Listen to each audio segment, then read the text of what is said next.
Bem-aventurados os mansos e pacíficos. Injúrias e violências. Bem-aventurados os mansos, porque eles possuirão a terra. Bem-aventurados os pacíficos, porque serão chamados filhos de Deus. Ouvistes o que foi dito aos antigos: não matarás, e quem matar será réu no juízo. Pois eu vos digo que todo o que se ira contra o seu irmão será réu no juízo. E o que disser a seu irmão, raca, será réu no conselho. E o que disser, és louco, merecerá a condenação do fogo do inferno.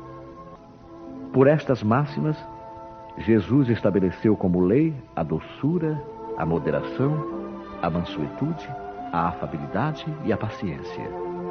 E, por consequência, condenou a violência, a cólera e até mesmo toda a expressão descortês para com os semelhantes. Raca era entre os hebreus uma expressão de desprezo que significava homem reles e era pronunciada cuspindo-se de lado. E Jesus vai ainda mais longe, pois ameaça com o fogo do inferno aquele que disser a seu irmão: és louco. É evidente que nesta, como em qualquer circunstância, a intenção agrava ou atenua a falta. Mas por que uma simples palavra pode ter tamanha gravidade para merecer tão severa reprovação? É que toda palavra ofensiva exprime um sentimento contrário à lei de amor e caridade que deve regular as relações entre os homens, mantendo a união e a concórdia. É um atentado à benevolência recíproca e à fraternidade, entretendo o ódio e a animosidade. Enfim, porque depois da humildade perante Deus, a caridade para com o próximo é a primeira lei de todo cristão. Mas o que dizia Jesus por estas palavras? Bem-aventurados os mansos, porque eles possuirão a terra. Não ensinou ele a renúncia aos bens terrenos, prometendo-os do céu? Ao esperar os bens do céu, o homem necessita dos bens da terra para viver. O que ele recomenda, portanto, é que não se dê a estes últimos mais importância que aos primeiros. Por essas palavras, ele quer dizer que até agora os bens da terra foram assambarcados pelos violentos, em prejuízo dos mansos e pacíficos. Que a estes falta frequentemente o necessário, enquanto os outros dispõem do supérfluo. E promete que justiça lhe será feita assim na terra como no céu, porque eles serão chamados filhos de Deus. Quando a lei de amor e caridade for a lei da humanidade, não haverá mais egoísmo. O fraco e o pacífico não serão mais explorados nem espezinhados pelo forte e o violento. Será esse o estado da terra, quando, segundo a lei do progresso e a promessa de Jesus, ela estiver transformada num mundo feliz pela expulsão dos maus. Instruções dos Espíritos: a afabilidade e a doçura. Lázaro, Paris, 1861. A benevolência para com os semelhantes, fruto do amor ao próximo, produz a afabilidade e a doçura, que são a sua manifestação. Entretanto, nem sempre se deve fiar nas aparências, pois a educação e o traquejo do mundo podem dar o verniz dessas qualidades. Quantos há cuja fingida bonomia é apenas uma máscara para uso externo, uma roupagem cujo corte, bem calculado, disfarça as deformidades ocultas. O mundo está cheio de pessoas que trazem o sorriso nos lábios e o veneno no coração, que são doces, contanto que ninguém as moleste, mas que mordem à menor contrariedade, cuja língua doirada, quando falam face a face, se transforma em dardo venenoso quando falam por trás. A essa classe pertencem ainda esses homens que são benignos fora de casa, mas tiranos domésticos, que fazem a família e os subordinados suportarem o peso do seu orgulho e do seu despotismo, como para compensar o constrangimento a que se submetem lá fora.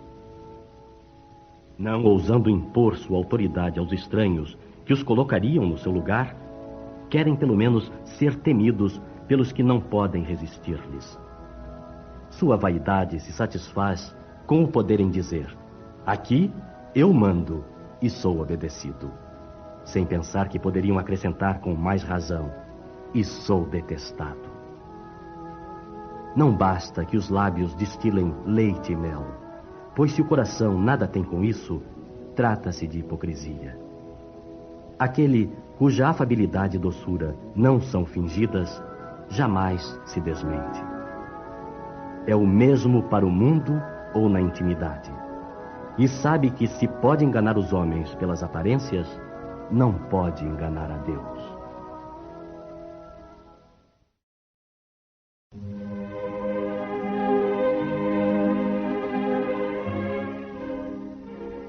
A dor é uma bênção que Deus envia aos seus eleitos. Não vos aflijais, portanto, quando sofrerdes, mas pelo contrário, bendizei a Deus Todo-Poderoso que vos marcou com a dor neste mundo para a glória no céu. Sede pacientes, pois a paciência é também caridade, e deveis praticar a lei de caridade ensinada pelo Cristo, enviado de Deus. A caridade que consiste em dar esmolas aos pobres é a mais fácil de todas. Mas há uma bem mais penosa e, consequentemente, bem mais meritória, que é a de perdoar os que Deus colocou em nosso caminho para serem os instrumentos de nossos sofrimentos e submeterem à prova a nossa paciência. A vida é difícil, bem o sei, constituindo-se de 1000 bagatelas que são como alfinetadas e acabam por nos ferir. Mas é necessário olhar para os deveres que nos são impostos e para as consolações e compensações que obtemos, pois então veremos que as bênçãos são mais numerosas que as dores. O fardo parece mais leve quando olhamos para o alto do que quando curvamos a fronte para a terra. Coragem, amigos. O Cristo é o vosso modelo. Sofreu mais que qualquer um de vós, e nada tinha de que se acusar, enquanto tendes a espiar o vosso passado e de fortalecer-vos para o futuro. Sede, pois, pacientes, sede cristãos. Esta palavra resume tudo.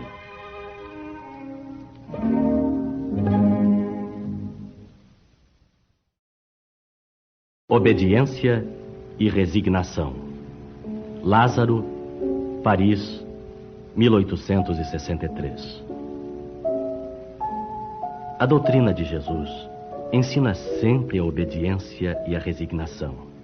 Duas virtudes companheiras da doçura, muito ativas, embora os homens as confundam erroneamente com a negação do sentimento e da vontade. A obediência é o consentimento da razão. A resignação é o consentimento do coração. Ambas são forças ativas, porque levam o fardo das provas que a revolta insensata deixa cair. O poltrão não pode ser resignado, assim como o orgulhoso e o egoísta não podem ser obedientes. Jesus foi a encarnação dessas virtudes, desprezadas pela antiguidade materialista. Chegou no momento em que a sociedade romana perecia nas fraquezas da corrupção e veio fazer brilhar, no seio da humanidade abatida, os triunfos do sacrifício e da renúncia à sensualidade. Cada época é, assim, marcada pelo cunho da virtude ou do vício, que a deve salvar ou perder. A virtude da vossa geração é a atividade intelectual. Seu vício é a indiferença moral. Digo somente atividade, porque o gênio se eleva de súbito e descobre de relance os horizontes que a multidão só verá depois dele, enquanto a atividade é a reunião dos esforços de todos para atingir um alvo menos brilhante, mas que prova a elevação intelectual de uma época. Submetei-vos ao impulso que vimos dar aos vossos espíritos. Obedecei à grande lei do progresso, que é a palavra da vossa geração. Infeliz do espírito preguiçoso, daquele que fecha o seu entendimento. Infeliz porque nós, que somos os guias da humanidade em marcha, o chicotearemos e forçaremos a sua vontade rebelde com o duplo esforço do freio e da espora. Toda resistência orgulhosa deverá ceder cedo ou tarde. Mas bem-aventurados os que são mansos, porque darão ouvidos dóceis aos ensinamentos. A cólera, um espírito protetor. O orgulho vos leva a vos julgardes mais do que sois, a não aceitar uma comparação que vos possa rebaixar, e a vos considerardes, ao contrário, de tal maneira acima de vossos irmãos, seja na finura de espírito, seja no tocante à posição social, seja ainda em relação às vantagens pessoais, que o menor paralelo vos irrita e vos fere. E o que acontece então? Entregai-vos à cólera. Procurai a origem desses acessos de demência passageira que vos assemelham aos brutos, fazendo-vos perder o sangue frio e a razão. Procurai-a, e encontrareis quase sempre por base o orgulho ferido. Não é acaso o orgulho ferido por uma contradita que vos faz repelir as observações justas e rejeitar encolerizados os mais sábios conselhos? Até mesmo a impaciência, causada pelas contrariedades em geral pueris, decorre da importância atribuída à personalidade perante a qual julgais que todos devem curvar-se. No seu frenesi, o homem colérico se volta contra tudo, à própria natureza bruta, aos objetos inanimados que espedaça por não obedecerem. Ah, se nesses momentos ele pudesse ver-se a sangue frio, teria horror de si mesmo, ou se reconheceria ridículo. Que julgue por isso a impressão que deve causar aos outros. Ao menos pelo respeito a si mesmo, deveria esforçar-se, pois, para vencer essa tendência que o torna digno de piedade. Se pudesse pensar que a cólera nada resolve, que lhe altera a saúde, compromete a sua própria vida, veria que é ele mesmo a sua primeira vítima. Mas ainda há outra consideração que o deveria deter. O pensamento de que torna infelizes todos os que o cercam. Se tem coração, não sentirá remorsos por fazer sofrer as criaturas que mais ama? E que mágoa mortal não sentiria se num acesso de arrebatamento cometesse um ato de que teria de recriminar-se por toda a vida? Em suma, a cólera não exclui certas qualidades do coração, mas impede que se faça muito bem e pode levar a fazer-se muito mal. Isso deve ser suficiente para incitar os esforços por dominá-la. O espírita, aliás, é incitado por outro motivo, o de que ela é contrária à caridade e à humildade cristãs.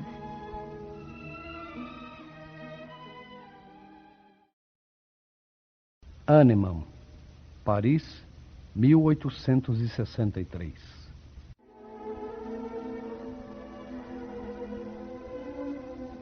Segundo a ideia muito falsa de que não se pode reformar a própria natureza, o homem julga dispensado de fazer esforços para se corrigir dos defeitos em que se compraz voluntariamente, ou que, para isso, exigiriam muita perseverança. É assim, por exemplo, que o homem inclinado à cólera se desculpa quase sempre com o seu temperamento. Ao invés de se considerar culpado, atribui a falta ao seu organismo, acusando assim a Deus pelos seus próprios defeitos. É ainda uma consequência do orgulho que se encontra mesclado a todas as suas imperfeições. Não há dúvida que existem temperamentos que se prestam melhor aos atos de violência, como existem músculos mais flexíveis, que melhor se prestam a exercícios físicos. Não penseis, porém, que seja essa a causa fundamental da cólera, e acreditai que um espírito pacífico, mesmo num corpo bilioso, será sempre pacífico, enquanto um espírito violento, num corpo linfático, não seria mais dócil. Nesse caso, a violência apenas tomaria outro caráter. Não dispondo de um organismo apropriado à sua manifestação, a cólera seria concentrada, enquanto no caso contrário, seria expansiva. O corpo não dá impulsos de cólera a quem não os tem, como não dá a outros vícios. Todas as virtudes e todos os vícios são inerentes ao espírito. Sem isso, onde estariam o mérito e a responsabilidade? O homem que é deformado não pode tornar-se direito porque o espírito nada tem com isso, mas pode modificar o que se relaciona com o espírito quando dispõe de uma vontade firme. A experiência não vos prova, espíritas, até onde pode ir o poder da vontade pelas transformações verdadeiramente miraculosas que se operam aos vossos olhos? Dizei, pois, que o homem só permanece vicioso porque o quer, mas que aquele que deseja corrigir-se sempre o pode fazer. De outra maneira, a lei do progresso não existiria para o homem. Bem-aventurados os misericordiosos. Perdoai, para que Deus vos perdoe. Bem-aventurados os misericordiosos, porque eles alcançarão misericórdia. Se perdoardes aos homens as ofensas que vos fazem, também vosso Pai Celestial perdoará os vossos pecados. Mas se não perdoardes aos homens, tampouco vosso Pai perdoará os vossos pecados. Se teu irmão pecar contra ti, vai e corrige-o entre ti e ele somente. Se te ouvir, terás ganho teu irmão. Então, chegando-se Pedro a ele, perguntou: Senhor, quantas vezes poderá pecar meu irmão contra mim para que eu lhe perdoe? Será até 7 vezes? Não te digo que até 7 vezes, mas que até 70 vezes 7 vezes. A misericórdia é o complemento da mansuetude, pois os que não são misericordiosos também não são mansos e pacíficos. Ela consiste no esquecimento e no perdão das ofensas. O ódio e o rancor denotam uma alma sem elevação e sem grandeza. O esquecimento das ofensas é próprio das almas elevadas, que pairam acima do mal que lhe quiseram fazer. Uma está sempre inquieta, é de uma sensibilidade sombria e amargurada. A outra é calma, cheia de mansuetude e caridade. Infeliz daquele que diz: eu jamais perdoarei. Porque, se não for condenado pelos homens, o será certamente por Deus. Com que direito pedirá perdão de suas próprias faltas, se ele mesmo não perdoa aos outros? Jesus nos ensina que a misericórdia não deve ter limites, quando diz que se deve perdoar ao irmão não 7 vezes, mas 70 vezes 7. Mas há 2 maneiras bem diferentes de perdoar. Uma é grande, nobre, verdadeiramente generosa, sem segunda intenção, tratando com delicadeza o amor próprio e a suscetibilidade do adversário, mesmo quando a culpa foi inteiramente dele. A outra é quando o ofendido, ou aquele que assim se julga, impõe condições humilhantes ao adversário, fazendo-o sentir o peso de um perdão que irrita, ao invés de acalmar. Se estende a mão, não é por benevolência, mas por ostentação, a fim de poder dizer a todos: vede quanto sou generoso. Nessas circunstâncias, é impossível que a reconciliação seja sincera de uma e de outra parte. Não, isso não é generosidade, mas apenas uma maneira de satisfazer o orgulho. Em todas as contendas, aquele que se mostra mais conciliador, que revela mais desinteresse próprio, mais caridade e verdadeira grandeza de alma, conquistará sempre a simpatia das pessoas imparciais.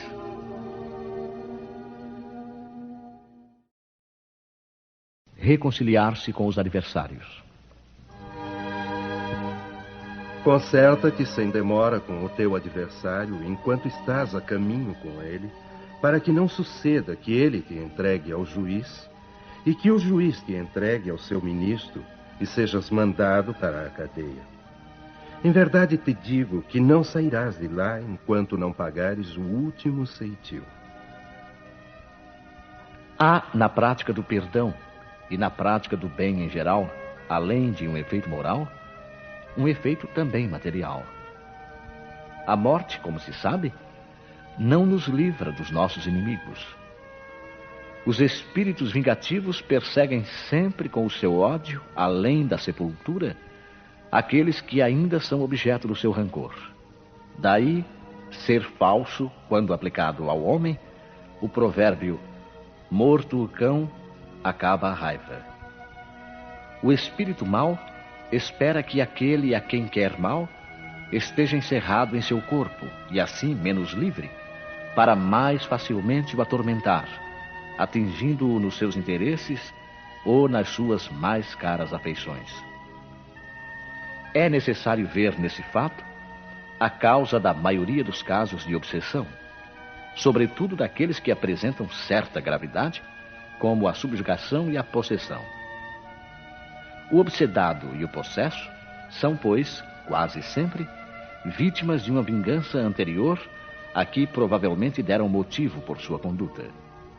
Deus permite a situação atual para os punir do mal que fizeram, ou, se não o fizeram, por haverem faltado com a indulgência e a caridade, deixando de perdoar. Importa, pois, com vistas à tranquilidade futura, reparar o mais cedo possível os males que se tenham praticado em relação ao próximo e perdoar aos inimigos, para assim se extinguirem antes da morte todos os motivos de desavença, toda a causa profunda de animosidade posterior. Dessa maneira se pode fazer de um inimigo encarnado neste mundo um amigo no outro, ou pelo menos ficar com a boa causa. E Deus não deixa ao sabor da vingança aquele que soube perdoar. Quando Jesus recomenda que nos reconciliemos o mais cedo possível com o nosso adversário, não quer apenas evitar as discórdias na vida presente, mas também evitar que elas se perpetuem nas existências futuras. Não sairás de lá, disse ele, enquanto não pagares o último ceitil, ou seja, até que a justiça divina não esteja completamente satisfeita.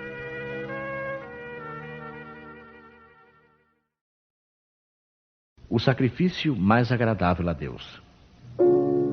Portanto, se estás fazendo a tua oferta diante do altar e te lembrares aí que teu irmão tem alguma coisa contra ti, deixa ali a tua oferta diante do altar e vai te reconciliar primeiro com teu irmão, e depois virás fazer a tua oferta.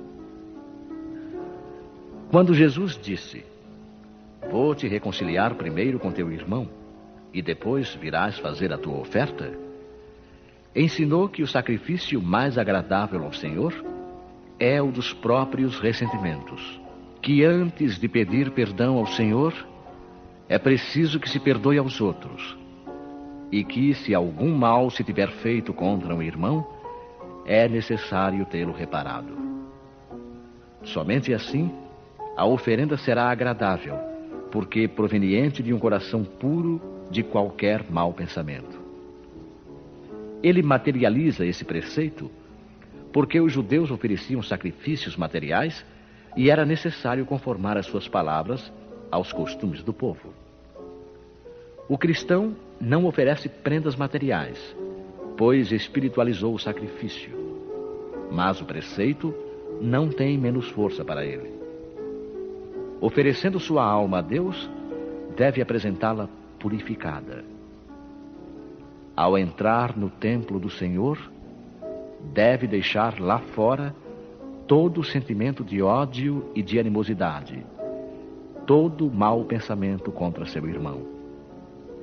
Só então sua prece será levada pelos anjos aos pés do Eterno.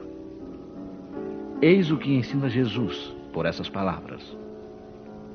Deixa ali a tua oferta diante do altar e vai te reconciliar primeiro com teu irmão, se queres ser agradável a Deus.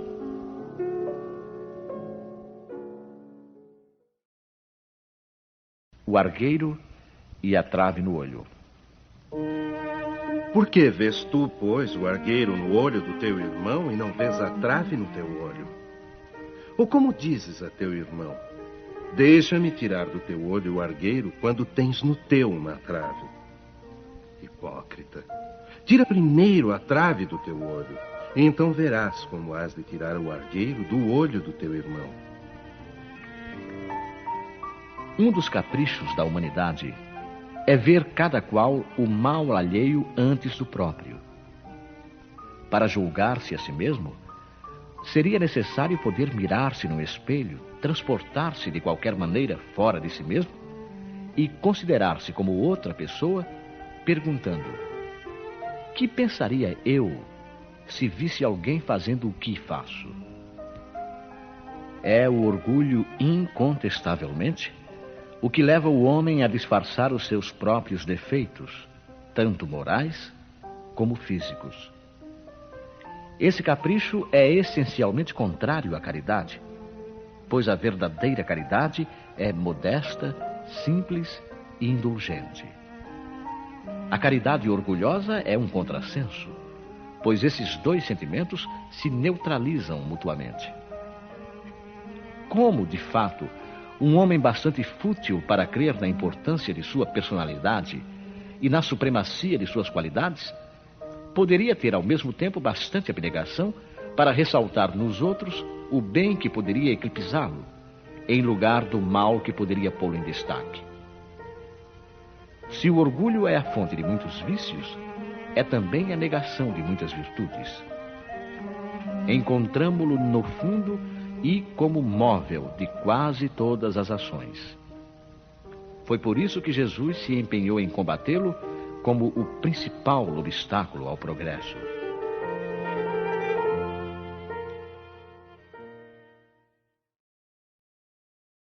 Não julgueis para não serdes julgados.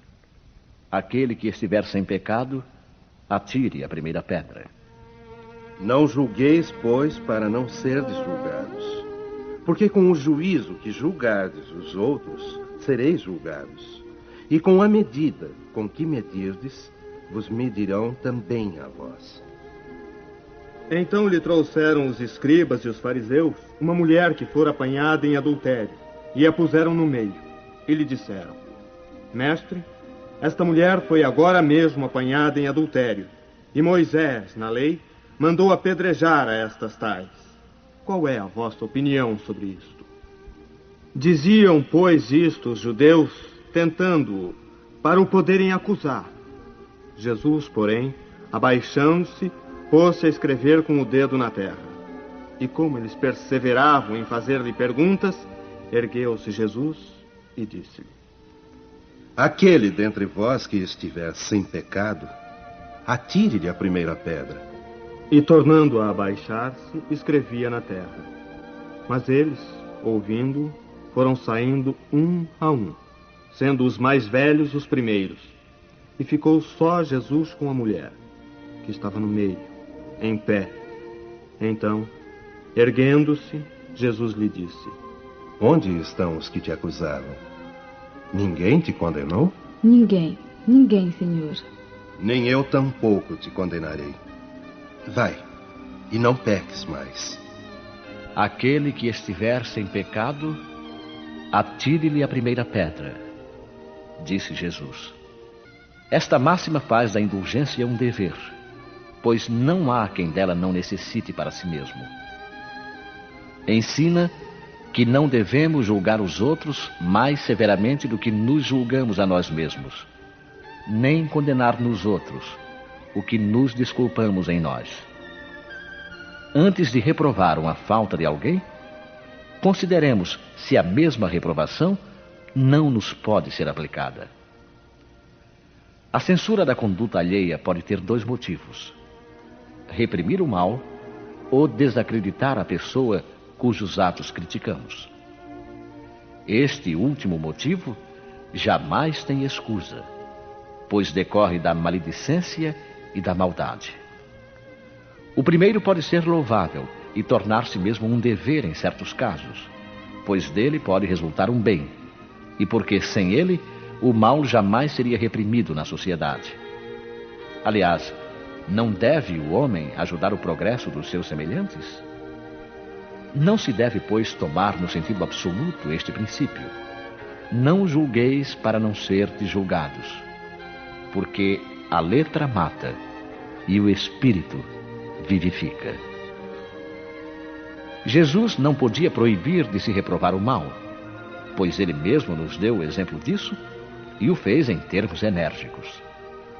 Mas quis dizer que a autoridade da censura está na razão da autoridade moral daquele que a pronuncia. Tornar-se culpável daquilo que se condena nos outros é abdicar dessa autoridade e, mais ainda, arrogar-se arbitrariamente o direito de repressão. A consciência íntima, de resto, recusa qualquer respeito e toda submissão voluntária àquele que, investido de algum poder, viola as leis e os princípios que está encarregado de aplicar. A única autoridade legítima, aos olhos de Deus, é a que se apoia no bom exemplo. É o que resulta, evidentemente, das palavras de Jesus.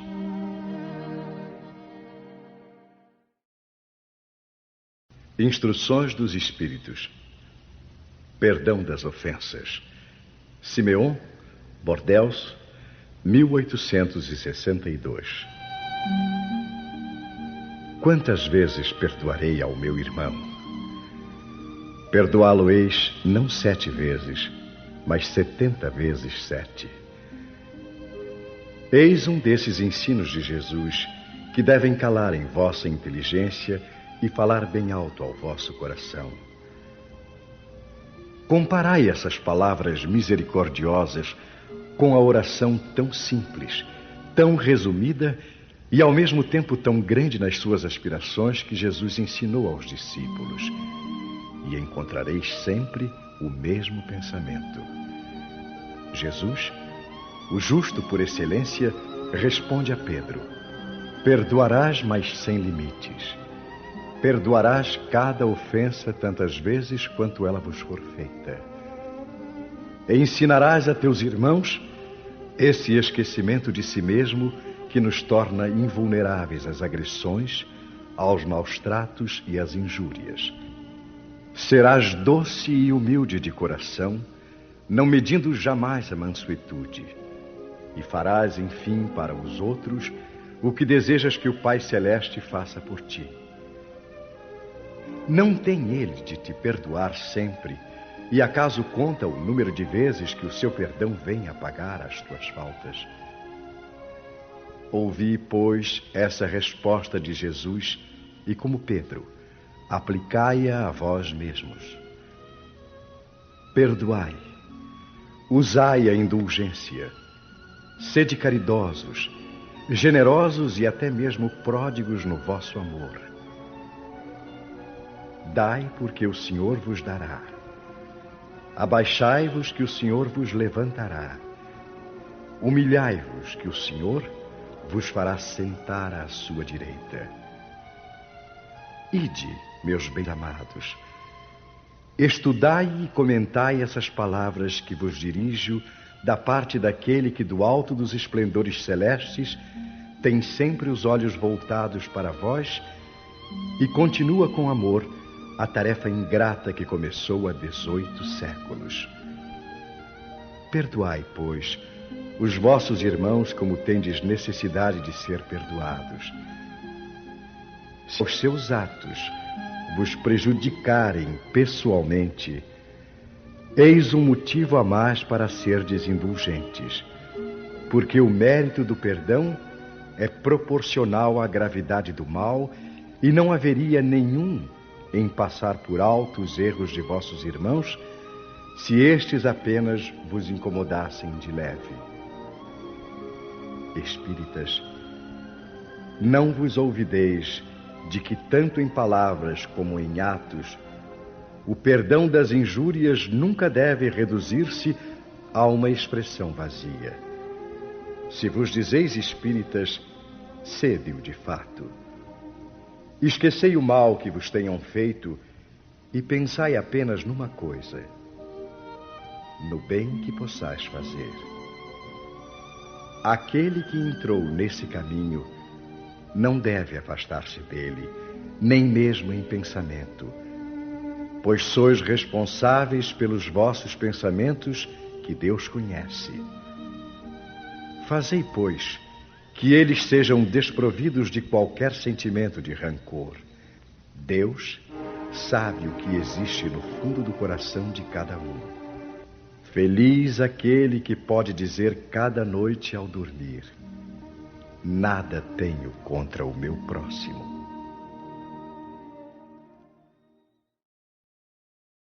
Paulo Apóstolo, Lyon, 1861.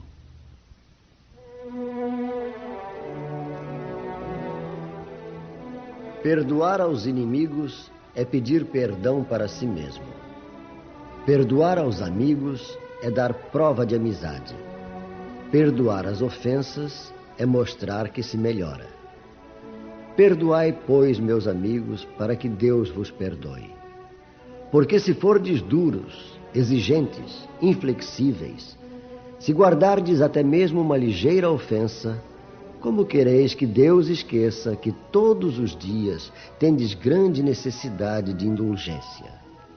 Ah, infeliz daquele que diz: eu jamais perdoarei, porque pronuncia sua própria condenação. Quem sabe se, mergulhando em vós mesmos, não descobrireis que fostes o agressor? Quem sabe se, nessa luta, que começa por um simples aborrecimento e acaba pela desavença, não fostes vós a dar o primeiro golpe? Se não vos escapou uma palavra ferina, se usastes de toda a moderação necessária? Sem dúvida, o vosso adversário está errado ao se mostrar tão suscetível. Mas essa é ainda uma razão para ser desindulgente e não para merecer ele a vossa reprovação. Admitamos que fosseis realmente um ofendido em certa circunstância.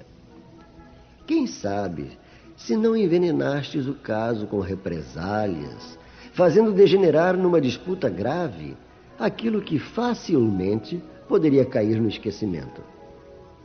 Se dependeu de vós impedir as consequências e não o fizestes, sois realmente culpado.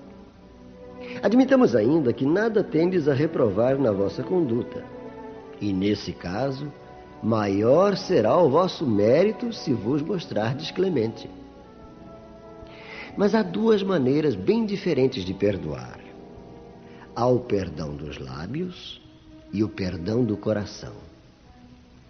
Muitos dizem do adversário: eu o perdoo, enquanto que interiormente experimentam um secreto prazer pelo mal que lhe acontece, dizendo-se a si mesmo que foi bem merecido. Quantos dizem: perdoo, e acrescentam: mas jamais me reconciliarei, não quero vê-lo pelo resto da vida. É esse o perdão segundo o Evangelho? Não. O verdadeiro perdão, o perdão cristão, é aquele que lança um véu sobre o passado. É o único que vos será levado em conta, pois Deus não se contenta com as aparências. Sonda o fundo dos corações e os mais secretos pensamentos. E não se satisfaz com palavras e simples fingimentos. O esquecimento completo e absoluto das ofensas é próprio das grandes almas. O rancor é sempre um sinal de baixeza e de inferioridade. Não esqueçais que o verdadeiro perdão se reconhece pelos atos muito mais que pelas palavras.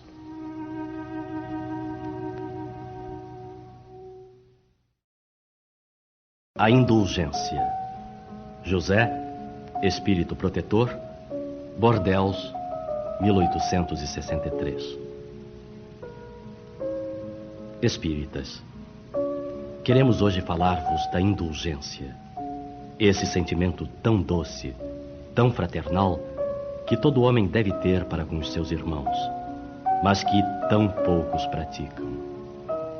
A indulgência não vê os defeitos alheios, e se os vê, evita comentá-los e divulgá-los. Oculta-os, pelo contrário, evitando que se propaguem. E se a malevolência os descobre, tem sempre uma desculpa à mão para os disfarçar.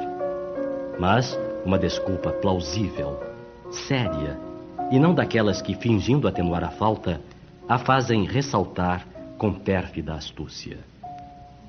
A indulgência jamais se preocupa com os maus atos alheios, a menos que seja para prestar um serviço, mas, ainda assim, com o cuidado de os atenuar tanto quanto possível.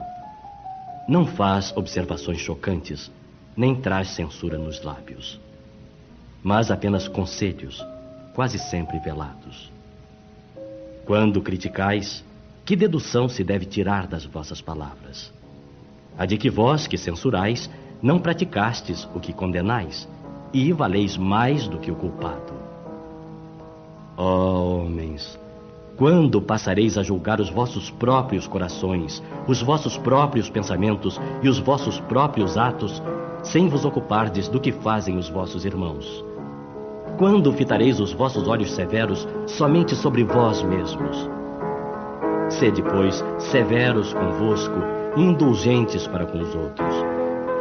Pensai naquele que julga em última instância, que vê os secretos pensamentos de cada coração e que, em consequência, desculpa frequentemente as faltas que condenais ou condenas que desculpais, porque conhece o móvel de todas as ações. Pensai que vós que clamais tão alto, anátema, talvez tenhais cometido faltas mais graves. Sede indulgentes, meus amigos, porque a indulgência atrai, acalma, corrige, enquanto o rigor desalenta, afasta e irrita.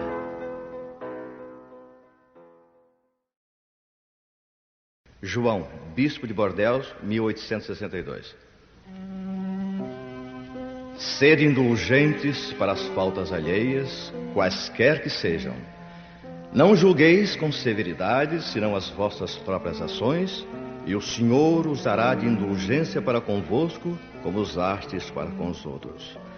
Sustentai os fortes, estimulai-os à perseverança, fortificai os fracos, mostrando-lhes a bondade de Deus, que leva em conta o menor arrependimento. Mostrai a todos o anjo da contrição, estendendo suas brancas asas sobre as faltas humanas, e assim ocultando-as aos olhos daqueles que não podem ver o que é impuro. Compreendei toda a misericórdia infinita de vosso Pai, e nunca vos esqueçais de lhe dizer em pensamento, mas sobretudo pelas vossas ações. Perdoai as nossas ofensas, como perdoamos aos nossos ofensores. Compreendei bem o valor destas sublimes palavras, pois não são admiráveis apenas pela letra, mas também pelo espírito que encerram. Que solicitais ao Senhor quando lhe pedis perdão? Somente o esquecimento de vossas faltas? Esquecimento que nada vos deixa, pois se Deus se contentasse em esquecer as vossas faltas, não vos puniria, mas também não vos recompensaria. A recompensa não pode ser pelo bem que não se fez, e menos ainda pelo mal que se tenha feito, mesmo que esse mal fosse esquecido. Pedindo perdão para as vossas transgressões, pedis o favor de sua graça para não cairdes de novo, e a força necessária para entrardes numa nova senda, numa senda de submissão e de amor, na qual podereis juntar a reparação ao arrependimento. Quando perdoardes os vossos irmãos, não vos contenteis com estender o véu do esquecimento sobre as suas faltas. Esse véu é quase sempre muito transparente aos vossos olhos. Acrescentai o amor ao vosso perdão, fazendo por ele o que pedis a vosso Pai Celeste que faça por vós. Substituí a cólera que mancha pelo amor que purifica. Pregai pelo exemplo essa caridade ativa, infatigável, que Jesus vos ensinou. Pregai-a, como ele mesmo fez, por todo o tempo em que viveu na terra, visível para os olhos do corpo, e como ainda prega sem cessar, depois que se fez visível apenas para os olhos do Espírito. Segui esse divino modelo, marchai sobre as suas pegadas. Elas vos conduzirão ao refúgio, onde encontrareis o descanso após a luta. Como ele, tomai a vossa cruz e subi penosamente, mas corajosamente o vosso calvário. No seu cume está a glorificação.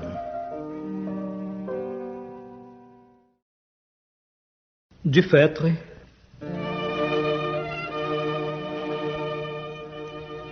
Queridos amigos, sede severos para vós mesmos e indulgentes para as fraquezas alheias. Essa é também uma forma de praticar a santa caridade que bem poucos observam. Todos vós tendes más tendências a vencer, defeitos a corrigir, hábitos a modificar. Todos vós tendes um fardo mais ou menos pesado que alijar para subir ao cume da montanha do progresso. Por que, pois, serdes tão clarividentes quando se trata do próximo e tão cegos quando se trata de vós mesmos? Quando deixareis de notar no olho de vosso irmão um argueiro que o fere, sem perceber a trave que vos cega e vos faz caminhar de queda em queda? Crede nos espíritos, vossos irmãos. Todo homem bastante orgulhoso para se julgar superior em virtudes e méritos aos seus irmãos encarnados é insensato e culpado, e Deus o castigará no dia da sua justiça. O verdadeiro caráter da caridade é a modéstia e a humildade, e consiste em não se verem superficialmente os defeitos alheios, mas em se procurar destacar o que há de bom e virtuoso no próximo. Porque, se o coração humano é um abismo de corrupção, existem sempre nos seus mais ocultos refolhos os germes de alguns bons sentimentos, centelhas ardentes da essência espiritual. Espiritismo, doutrina consoladora e bendita. Felizes os que te conhecem e empregam proveitosamente os salutares ensinos dos Espíritos do Senhor. Para esses, o ensino é claro, e ao longo de todo o caminho, eles podem ler estas palavras que lhes indicam a maneira de atingir o alvo. Caridade prática, caridade para o próximo como para si mesmo. Em uma palavra, caridade para com todos e amor de Deus sobre todas as coisas, porque o amor de Deus resume todos os deveres e porque é impossível amar a Deus sem praticar a caridade, da qual Ele faz uma lei para todas as criaturas.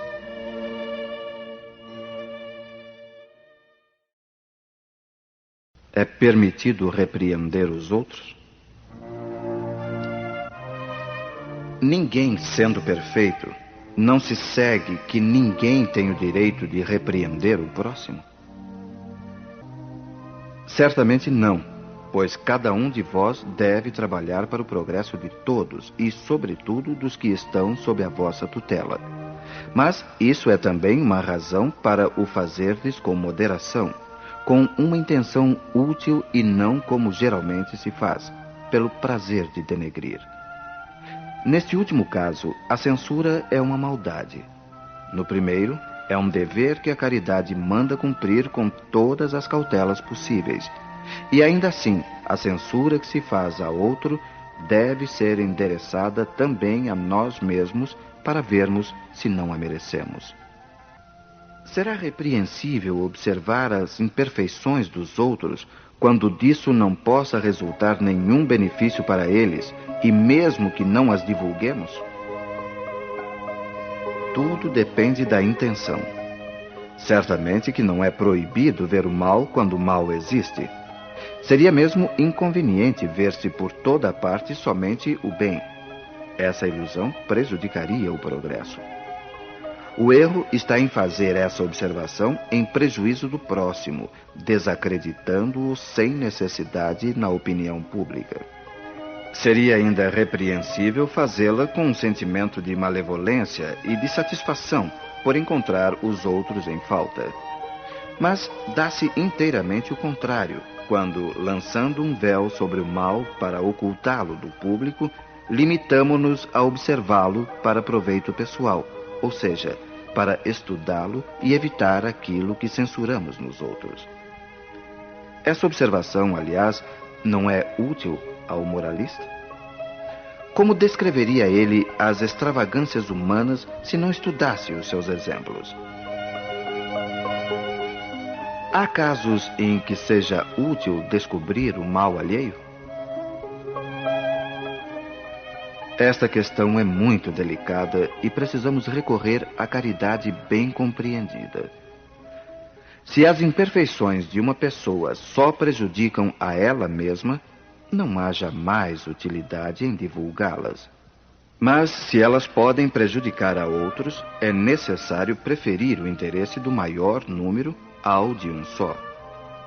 Conforme as circunstâncias, desmascarar a hipocrisia e a mentira pode ser um dever, pois é melhor que um homem caia do que muitos serem enganados e se tornarem suas vítimas.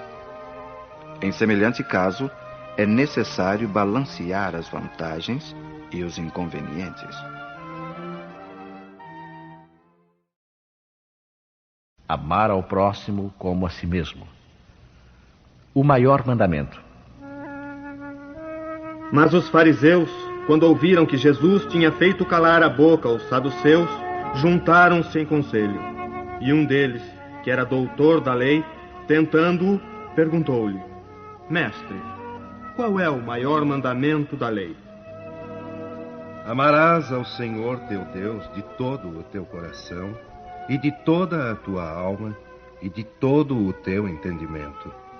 Este é o maior e o primeiro mandamento. E o segundo, semelhante a este, é: amarás ao teu próximo como a ti mesmo. Estes dois mandamentos contêm toda a lei e os profetas. E assim, tudo o que quereis que os homens vos façam, fazei-o também vós a eles, porque esta é a lei e os profetas. Tratai todos os homens como quereríeis que eles vos tratassem. O reino dos céus é comparado a um rei que quis tomar contas a seus servos. E tendo começado a tomar as contas, apresentou-se-lhe um que lhe devia 10.000 talentos. E como não tivesse com que pagar, mandou o seu senhor que o vendessem a ele e a sua mulher e a seus filhos e tudo o que tinha para ficar pago da dívida. Porém o tal servo, lançando-se-lhe aos pés, fazia-lhe esta súplica: tem paciência comigo que eu te pagarei tudo. Então o senhor, compadecido daquele servo, deixou-o ir livre e perdoou-lhe a dívida.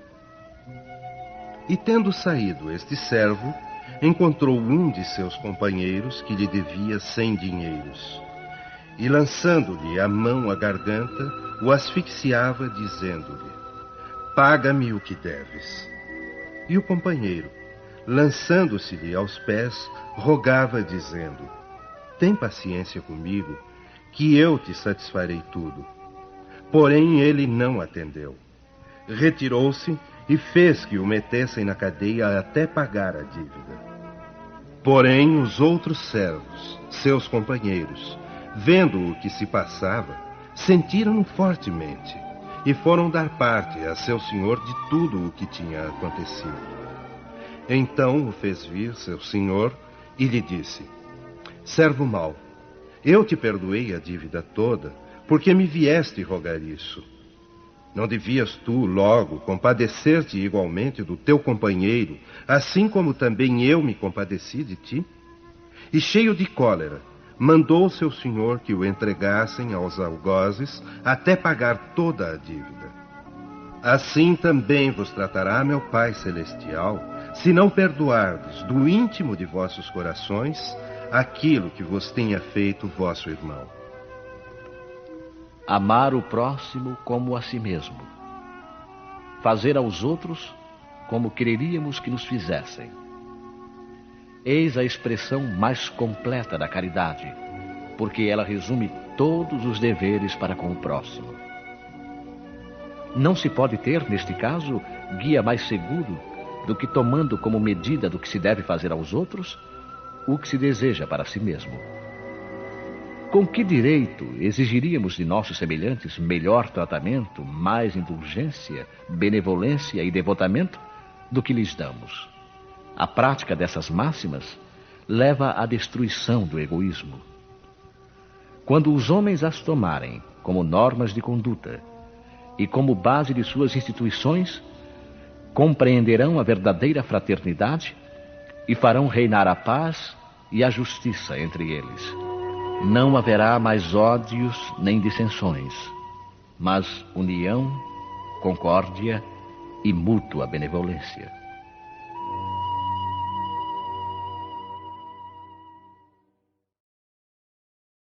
Dai a César o que de César. Então, retirando-se os fariseus, projetaram entre si comprometê-lo no que falasse, e enviaram-lhe seus discípulos, juntamente com os herodianos, que lhe disseram: Mestre, sabemos que és verdadeiro, e não se te dá de ninguém porque não levas em conta a pessoa dos homens. Dize-nos, pois, qual é o teu parecer? É lícito dar tributo a César ou não? Porém Jesus, conhecendo a sua malícia, disse-lhes: Por que me tentais, hipócritas? Mostrai-me cá a moeda do censo. Eles lhe apresentaram um dinheiro. De quem é esta imagem e inscrição? De César? Pois dai a César o que é de César, e a Deus o que é de Deus. E quando ouviram isto, admiraram-se, e deixando-o, se retiraram. A questão proposta a Jesus era motivada pela circunstância de haverem os judeus transformado em motivo de horror o pagamento do tributo exigido pelos romanos, elevando-o a problema religioso. Numeroso partido se havia formado para rejeitar o imposto. O pagamento do tributo, portanto, era para eles uma questão de irritante atualidade, sem o que a pergunta feita a Jesus: é lícito dar tributo a César ou não? Não teria nenhum sentido. Essa questão era uma cilada, pois, segundo a resposta, esperavam excitar contra ele as autoridades romanas ou os judeus dissidentes. Mas Jesus, conhecendo a sua malícia, escapa à dificuldade, dando-lhes uma lição de justiça, ao dizer que dessem a cada um o que lhes era devido. Esta máxima, dai a César o que é de César, não deve ser entendida de maneira restritiva e absoluta. Como todos os ensinamentos de Jesus, é um princípio geral resumido numa forma prática e usual e deduzido de uma circunstância particular. Esse princípio é uma consequência daquele que manda agir com os outros como quereríamos que os outros agissem conosco. Condena todo prejuízo moral e material causado aos outros, toda violação dos seus interesses e prescreve o respeito aos direitos de cada um, como cada um deseja ver os seus respeitados. Estende-se ao cumprimento dos deveres contraídos para com a família, a sociedade, a autoridade, bem como para com os indivíduos. Instruções dos Espíritos. A Lei do Amor. Lázaro, Paris, 1862.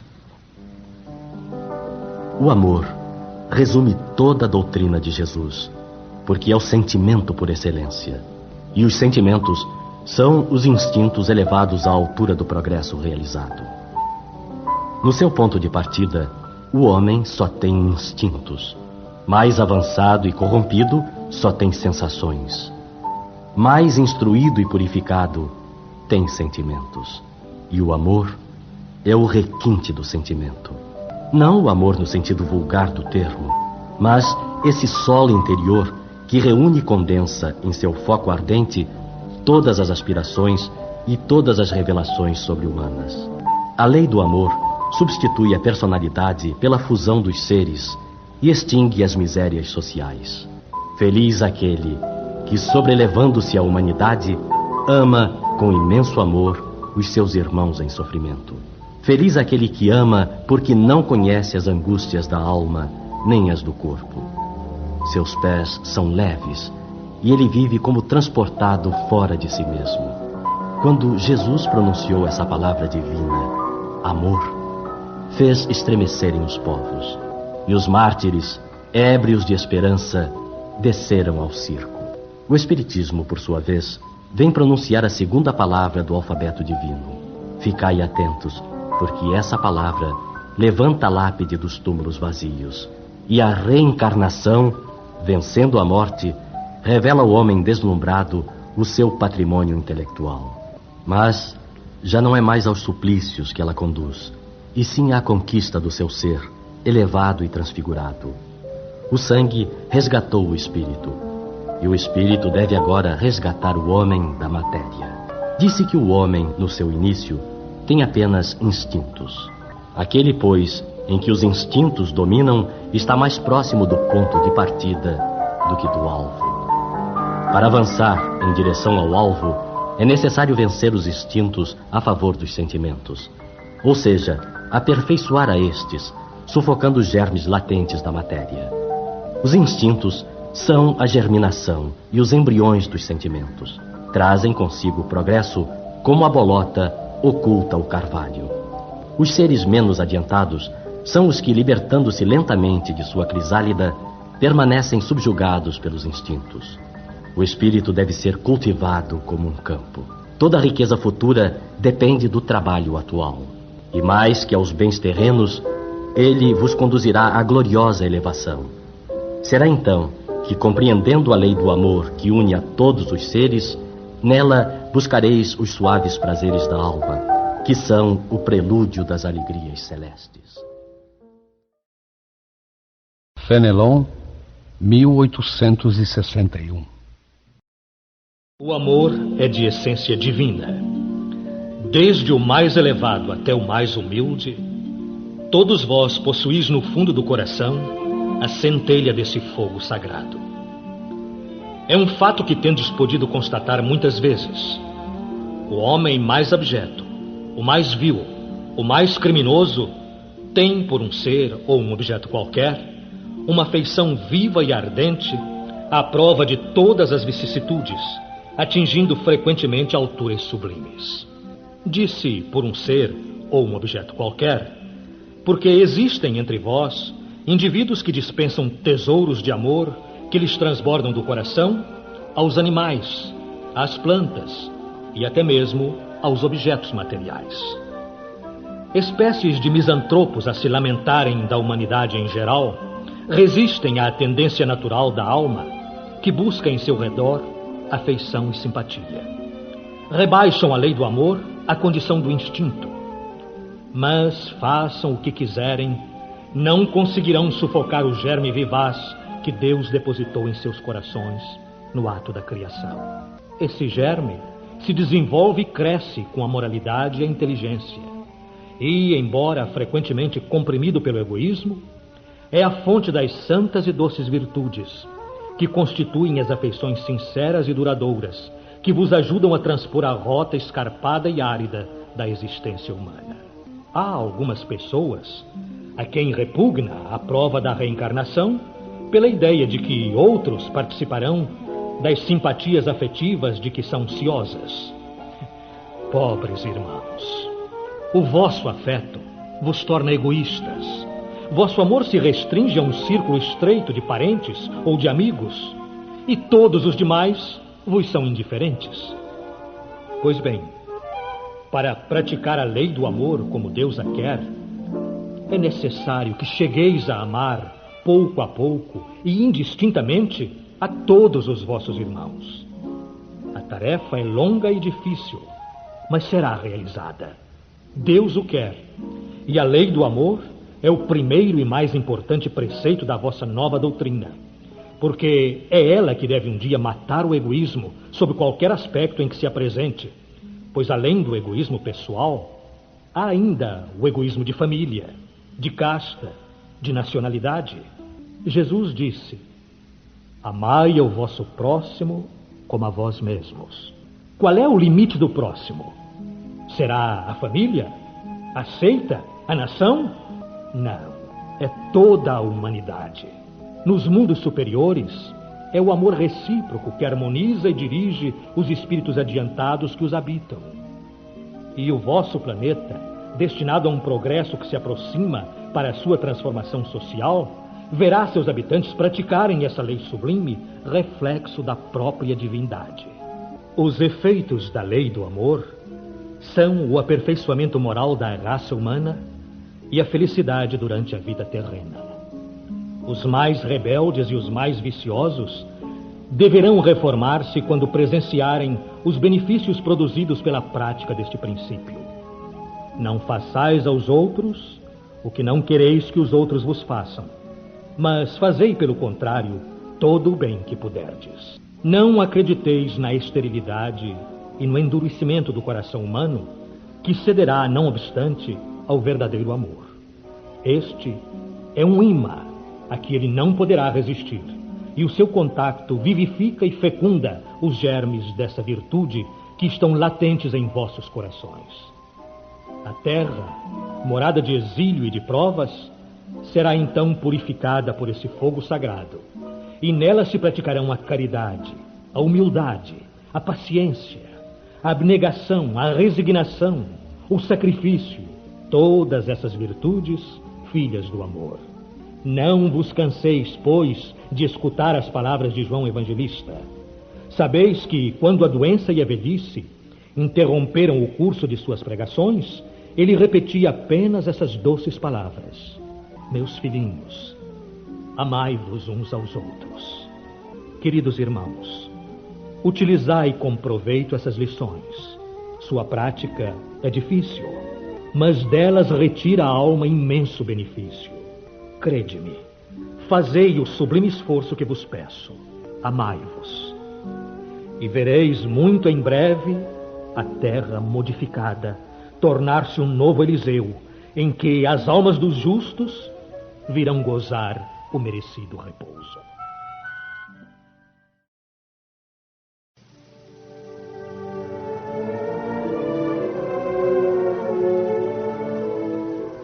Meus queridos condiscípulos, os espíritos aqui presentes vos dizem pela minha voz: amai muito para serdes amados. Tão justo é este pensamento que nele encontrareis tudo quanto consola e acalma as penas de cada dia. Ou melhor, fazendo isso, de tal maneira vos elevareis acima da matéria que vos espiritualizareis antes mesmo de despirdes o vosso corpo terreno. Os estudos espíritas ampliaram a vossa visão do futuro e tendes agora uma certeza: a do vosso progresso para Deus, com todas as promessas que correspondem às aspirações da vossa alma. Deveis também elevar-vos bem alto para julgar sem as restrições da matéria, e assim não condenar o vosso próximo antes de haver dirigido o vosso pensamento a Deus. Amar, no sentido profundo do termo, é ser leal, probo, consciencioso para fazer aos outros aquilo que se deseja para si mesmo. É buscar em torno de si a razão íntima de todas as dores que acabrunham o próximo para dar-lhes alívio. É encarar a grande família humana como a sua própria, porque essa família ireis reencontrar um dia em mundos mais adiantados, pois os espíritos que a constituem são, como vós, filhos de Deus, marcados na fronte para se elevarem ao infinito. É por isso que não podeis recusar aos vossos irmãos aquilo que Deus vos deu com liberalidade, pois de vossa parte seríeis muito felizes se vossos irmãos vos dessem aquilo de que tendes necessidade. A todos os sofrimentos dispensai uma palavra de ajuda e de esperança, para vos fazerdes todo amor e toda justiça. Amai muito, para os amados seguirão o seu curso. Esta máxima é revolucionária e segue uma rota firme e invariável. Mas vós já haveis progredido, vós que me escutais. Sois infinitamente melhores do que há 100 anos. De tal maneira vos modificastes para melhor, que aceitais hoje, sem repulsa, uma infinidade de ideias novas sobre a liberdade e a fraternidade que antigamente teríeis rejeitado. Pois daqui a 100 anos aceitareis também com a mesma facilidade aquelas que ainda não puderam entrar na vossa cabeça. Hoje que o movimento espírita avançou bastante, vede com que rapidez as ideias de justiça e de renovação contidas nos ditados dos espíritos são aceitas pela metade das pessoas inteligentes.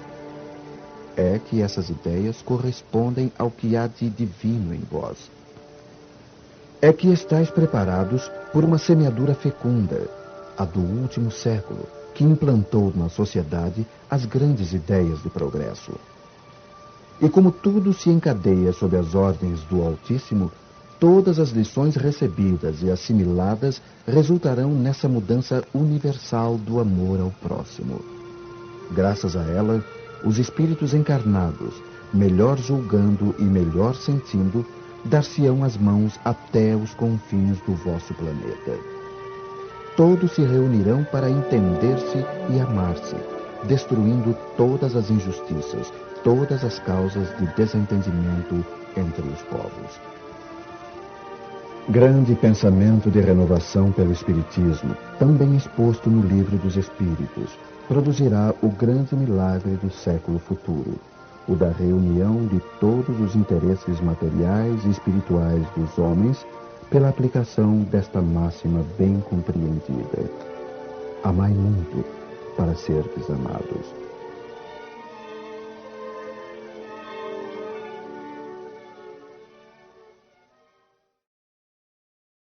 O Egoísmo. Emmanuel. Paris, 1861. O egoísmo, esta chaga da humanidade, deve desaparecer da Terra porque impede o seu progresso moral. É ao Espiritismo que cabe a tarefa de fazê-la elevar-se na hierarquia dos mundos. O egoísmo é, portanto, o alvo para o qual todos os verdadeiros crentes devem dirigir suas armas, suas forças e sua coragem. Digo coragem porque esta é a qualidade mais necessária para vencer-se a si mesmo do que para vencer os outros. Que cada qual, portanto, dedique toda a sua atenção em combatê-lo em si próprio, pois esse monstro devorador de todas as inteligências, esse filho do orgulho, é a fonte de todas as misérias terrenas. Ele é a negação da caridade e, por isso mesmo, o maior obstáculo à felicidade dos homens. Jesus vos deu o exemplo da caridade e Pôncio Pilatos o do egoísmo. Por que, enquanto justo vai percorrer as santas estações do seu martírio, Pilatos lava as mãos dizendo: que me importa? Disse mesmo aos judeus: esse homem é justo, por que quereis crucificá-lo? E, no entanto, deixa que o levem ao suplício. É a esse antagonismo da caridade e do egoísmo, à invasão dessa lepra do coração humano, que o cristianismo deve não ter ainda cumprido toda a sua missão. E é a vós, novos apóstolos da fé, que os espíritos superiores esclarecem que cabem a tarefa e o dever de extirpar esse mal para dar ao cristianismo toda a sua força e limpar o caminho dos obstáculos que lhe entravam à marcha.